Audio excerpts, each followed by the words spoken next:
성경 읽어드립니다. 양문교회 박철효 목사입니다. 오늘 우리가 함께 살펴보게 될 하나님 말씀은 구약성경 사사기의 말씀입니다. 사사기 말씀은 이스라엘의 지도자였던 여호수아가 죽음으로부터 그 이야기가 시작됩니다. 그리고 이스라엘 마지막 사사로 알려져 있는 사무엘이 등장하면서 또 그가 세우는 사울과 다윗 왕이 세워지기 전까지의 이야기를 그 배경으로 하고 있습니다. 같은 시기에 쓰여진 배경으로 하고 있는 책은 룻기의 말씀이 있습니다.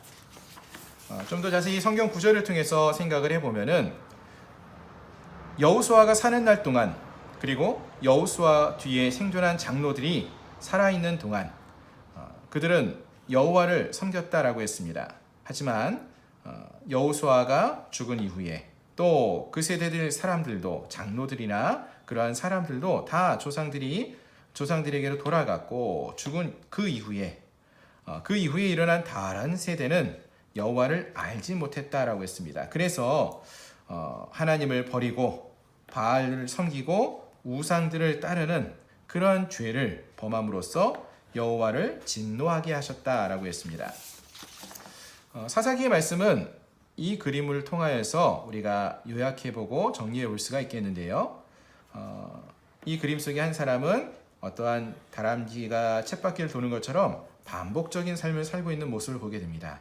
즉 이스라엘 백성들이 이러한 삶을 살았다는 것인데요. 하나님의 은혜로 가나안 땅에 입성을 하여서 평안한 삶을 살던 이스라엘 백성들이 하나님의 은혜를 잊어버린 채 죄를 짓습니다. 하나님을 모르고 우상을 섬기는 죄를 범하게 됩니다.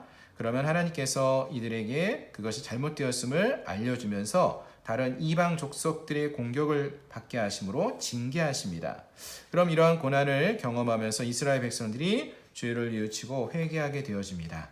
그럼 하나님은 이들을 구원하시게 되지요. 하지만 구원하시고 평안한 삶을 살게 하십니다.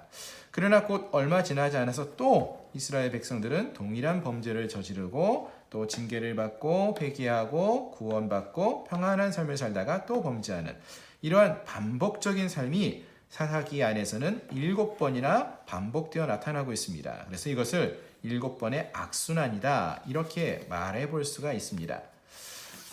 사사기 구절을 보시면은 사사기는 크게 2개의 서론과 2개의 부록이 있고요. 가운데 본론이 위치하고 있다라고 볼 수 있습니다. 1장부터 3장 6절까지 2개의 서론이 등장을 합니다. 이스라엘 백성들이 가나안 땅 정복하는 데 실패하는 이야기들, 그리고 또 다른 이야기는 그 이스라엘 백성들이 점점 하나님을 멀리하며 타락하는 죄를 지어가는 이야기들이 반복적으로 2개의 서론으로 등장을 하게 됩니다. 그리고 3장 7절부터 16장 31절까지는 앞에서 살펴보았던 7번의 죄에 대한 악순환이 반복적으로 나타나고 있습니다. 그리고 17장 1절부터 21장 25절까지 2개의 부록 또는 2개의 죄에 대한 실예가 등장하게 되는데요. 레위 지파가 종교적으로 얼마나 부패했는지를 이야기해주는 이야기, 그리고 도덕적으로 베냐민 지파와 이스라엘 백성들이 얼마나 부패했는지를 실제적인 예증을 들어주고 있는 그러한 이야기가 17장 1절부터 21장까지 나오고 있습니다. 이 사사기의 말씀을 읽을 때 가장 유명한 구절 중에 하나가 바로 사사기 21장 25절이 될 것 같은데요.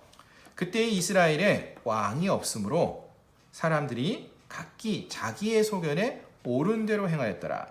옳은 대로 바르게 행한 것이 아니라 옳은 대로 죄를 행하면서 선택하며 살았다라는 것입니다. 자, 그리고 이 사사기의 말씀 가운데 등장하는 중요한 인물들이 있습니다. 바로 사사들인데요. 영어로는 judges, 그리고 히브리어는 쇼페팀이라고 말합니다. 그 뜻은 재판관들입니다. 재판하는 사람들. 하지만 그 의미를 좀 더 생각해 보면은 사사는 왕은 분명히 아닙니다. 사사는 하나님이 이스라엘 백성들을 대적들로부터 구원하기 위해서 보내신 지도자들 또는 구원자다라고 말할 수 있습니다. 사사기에는 총 12명 정도의 사사들이 등장을 하는데요. 그 중에는 그 사사들의 사역이나 이야기들이 많이 등장하는 6명의 대사사, 그리고 그들의 사역이 잘 기록되어져 있지 않은 6명의 소사사가 있습니다. 온니엘, 에훗, 삼갈, 드보라, 기드온, 돌라, 야일, 입다, 입산, 엘론, 압돈, 삼손, 이렇게 12명의 사사들이 등장을 하는데요. 이 12명의 이름을 뭐 다 기억하지는 못하겠지만 그럼 이들이 어떠한 사람이었는지를 생각해 보면 좋겠습니다. 이 사사들의 면면을 보면은 에훗과 같은 사사는 왼손잡이라고 알려져 있습니다. 다른 말로 하면 오른손에 장애가 있는 사람이었죠. 드보라는 성경 시대에 유명하지 못했던 힘이 없었던 여자였던 것을 알 수 있고요. 기드온은 누구보다도 두려움이 많았던 인물이었습니다. 입다는 가족들에게 또 사람들에게 따돌림을 당하였던 무례한이었습니다.